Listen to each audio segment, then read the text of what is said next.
If you want to set up a realistic and fun universe mode, then I'm going to show you 10 easy tips to help you out, ranging from match cards, title defenses, PLEs, superstar call-ups, and much, much more. Let's go ahead and hop into it. Tip number 1 is having a balanced match card for your weekly shows. So the first thing you want to do is figure out how many matches you want on each weekly show. For me, I run 4 on Raw and SmackDown, which this really gives you a baseline to know how many segments total you're going to have besides just the matches themselves. So if I have 4 matches, it's going to be 3 options. I could have 7 total segments, 8 segments, or 9 segments, including the matches. Because you want to have promos and backstage brawls running in between each match, so there's a good flow to it. So I could either do 3 to 5 backstage brawls and promos in between my total of 4 matches. This way gives you a good flow of really having those matches to really allow most of your mid-carders and contenders really show off and earn their spot with big match wins, while having your main eventers before their title matches at PLEs really get that promo and backstage brawl time to really show that their rivalries storylines are really developing. This also allows you a great chance to be able to use those matches at go-home shows as slots to have big mid-card and tag team title matches to really make sure that your build to your PLEs is bigger with big weekly shows heading into the PLEs. Tip number 2 for a realistic universe mode is to keep your roster fresh with NXT call-ups. So in real life, there's no consistent number that's called up every year. This past year, only a few women got called up, and I don't think any men. But in recent years, the year before that, you had like Braun Breaker, Carmelo Hayes, Lyra Valkyria, Blair Davenport, Tiffany Stratton, just to name a few, but there was a lot, and I think even more in 2023. So it really depends on how healthy your divisions are, how exciting they are. If you need to freshen things up, add a lot more, that kind of thing. But also focus on the differences in booking between your NXT call-ups. Some are going to be future stars, and some are really just going to be enhancement talents. So if your future stars are calling up, make sure to throw them into the mid-card title scene quick. Maybe throw in some sink or swim matches against top stars to really give them that time to show their worth and show that they're really going to be soon up to that level, and give a little bit of matches that you can come back to later on for, a second match versus that star down the line where they can maybe win and show that they're really worthy. But if it's more enhancement talent they're calling up, just toss them in little storylines, have them here or there, maybe toss them into a faction. Just have them there to really freshen things up, make it lively, because you do need fresh talent to really keep things developing and going well, so you have new storylines and new ideas to continue going forward with a fun, realistic universe mode. Tip number 3 is an unfortunate one, but it's very realistic, and that's injuries do happen all the time, whether it's Charlotte Flair being out for over a year with a torn ACL, or whether it's Liv Morgan with a shoulder injury out for a couple months. It happens. And unfortunately also, universe mode does not do a good job with injuries and returns, so there's a couple ways around this, and you do it manually. So one thing to take note of, usually every year 1 to 2 superstars gets a really big time injury out for 6+ months. So what I like to do is use that as an opportunity to really give someone a big push if I don't have really any big plans for them and if they're a big time star. So if I have nothing in the future for a big time star, let's put him or her out for 6+ months and then toss them into a big huge storyline, whether it's championship or a longtime rival having another match with them. It could be a good way to really give someone a good pop if you have nothing for them right now or in the near future. But also, maybe toss in some smaller injuries. If you have big plans for someone down the line, but really nothing right now, and you don't want them to be off, TV, quote unquote TV for a few months, just give them a little injury and have them come back for their big run that you want. It's realistic and also really clears up the match card for the superstars you want to use now and for the superstars you want to use later.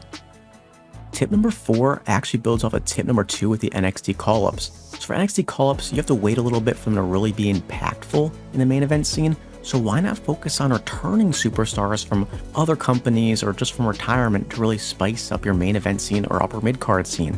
Think about how recently Brock Lesnar just came back for John Cena. Think about Cody Rhodes came back a few years ago to go after Seth Rollins at Mania and come back for the WWE title. Also, Aleister Black and Rusev right now are huge names at the top of the mid-card scene, and pretty soon probably be pushing for the mid-card titles. This is a way to really spice things up for your title scenes now rather than have to wait on the NXT call-ups. So what I personally like to do is I like to have a bank of names ready to go, usually about 10 to 15 names per men or women. And what I'll do is I'll spin a wheel, flip a coin, pick randomly, and just have a random superstar show up. And you have a lot of options for it. It could be a random call out at WrestleMania. It could be post-Mania, the Raw after Mania. It could be post-SummerSlam. It could be at the end of a PLE.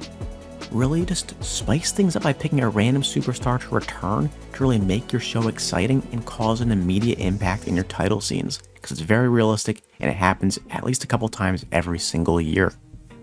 Tip number 5 builds off of your first tip of the match cards with promos.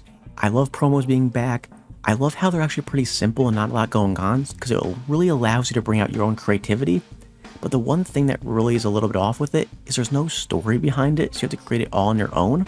But something I like to do is actually, instead of having to think about everything that's being said, I like to enhance my promos in universe mode with a quick little prompt about your superstars and the direction of your promo, and it could spit out something awesome to really look at and read while your promo is playing out on screen. It really makes it feel more, realistic when you have the actual story behind it and not just the idea of it. Because I think it really brings out what we're all looking for, and that's this never-ending, episodic TV WWE universe that we watch every week. We get to really play out what's being said and not have to focus on creating it ourselves. We create the ideas, then get to actually watch the words play out with ChatGPT, giving you an awesome promo like the one I'm showing on screen right now. Tip number 6 for having a realistic universe mode is by editing the attributes of the superstars. So right now in the base game, everyone's in a very similar kind of range, and it allows for too many upsets, too much craziness that's very unrealistic.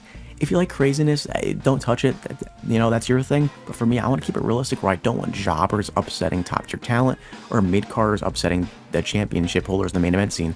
So what I like to do is I keep your top stars at the same attributes, but I'll go down jobbers, I'll decrease all their attributes by like 15, mid-carders down 7 or 8, and that gives you a good spread where still you get upsets. Don't get me wrong, there's still upsets that happen all the time, but it makes it more unlikely to happen and really keeps it realistic. At the same time, when your mid-carders continue to really move up the ranks in the mid-card scene and win matches, their attributes go up. So you do have risers and fallers that can move from the mid-card to the main event scene. So it's not something that's going to make your universe mode worse. It actually makes it a lot more realistic and fun. Another tip I have for you is focused on factions and keeping them realistic. Most years we get at least one new faction and one faction breakup or disbandment. It doesn't have to be a big breakup. So what you want to focus on is really what superstars are you not utilizing in the main event scene, mid-card scene, tag scene, and can any of them really come together in a cohesive way? The Judgment Day was really tossing together a bunch of superstars that had so much potential but really nothing going on, and it worked out great. And it really led them to winning titles, getting the push they needed. But at the same time, you could focus on just jobbers, putting them all together to really be more of like a jobber squad to really push your best factions, or just have them involved to change things up on your weekly show. It doesn't have to be some big time faction, even though, those are always fun to put together. So think about what divisions would be helpful with having a faction involved, whether it's a big time faction or a jobber faction. Our next tip is focused on your calendar setup for your universe mode.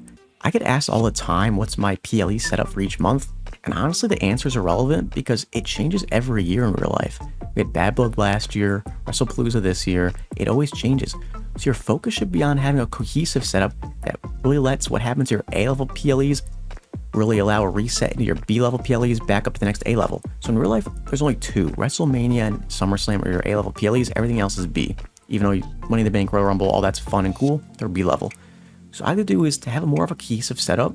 I like to actually make Crown Jewel another A-level PLE because it allows you to have 4 months between each really A-level. That gives you a great time to really have a 4-month buildup of a long-term storyline with your also short-term ones, don't get me wrong. But those long-term ones every 4 months build up to this huge match at a big-time A-level PLE, and it really makes it more exciting because it feels like you're not just having your build to WrestleMania with the Royal Rumble and Elimination Chamber, you're having your big build to SummerSlam with Money in the Bank and King and Queen of the Ring. You get every 4 months something huge, something major that you're really building to, so it always feels like you're doing something big with 3 every 4 months. So make sure you're really building a cohesive calendar that really brings out the best of your storytelling. Our next tip is focus on roster management. I so often get comments about asking how many superstars I have on each roster, how do I manage to have all of them on my shows, and the answer is I don't have all of them on my shows. We talked about earlier with the injuries. It's a great way to keep superstars off and not have them just sitting on the bench, but also in reality, superstars do sit on the bench. Think about main eventers, they take time off all the time. Think about Randy Orton. He took some time off when he lost to Cena, and it happens after WrestleMania too. Cody Rhodes took a month off after losing to John Cena. So when superstars lose a big rivalry end of a storyline, just take them off TV for a little bit, a month, 2 months, whatever it is. Same thing with mid-carders. There's nothing wrong with a superstar going away for a little bit. Because it's also a great thing, by the way, because think about it like this. Your big attractions, if they're gone for a little bit, their return, whether it's a month, 2 months, 3 months, it will be huge, even for mid-carders. Imagine if LA Knight left for a month after losing his US title. His return would have been huge.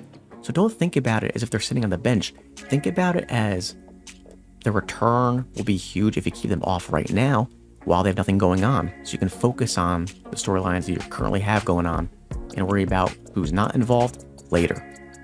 And the last tip we have is note-taking. In real life, rivalries always have previous notes from the past referenced, so if you keep notes now, then in the future when you bring superstars back for a second or third rivalry or storyline, you could reference things from the past. It keeps it realistic with your promos, storytelling, all that kind of thing that we see in real life WWE, in real life wrestling, AEW, TNA, etc. You don't have to keep note on everything, but make sure some notes are taken so you can create some realistic and fun storylines down the line.